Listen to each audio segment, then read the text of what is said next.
Znate koje bi bilo jedino pravedno suđenje u aferi respiratori?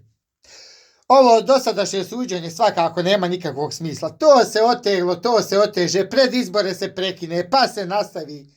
Na kraju će biti šta? Pojeo vuk magare.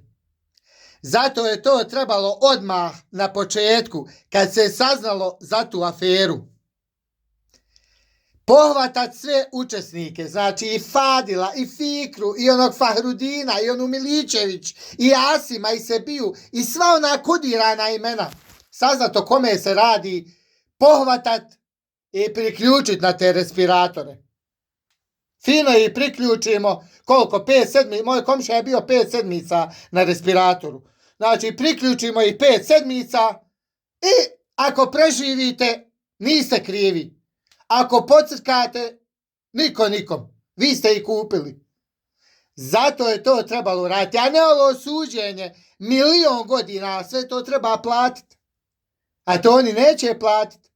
Platit će običan svijet. Platit će oni penzioneri što imaju 295 maraka penzije. Neće oni platiti.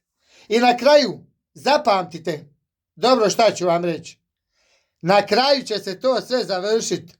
Pojeo vuk kenca.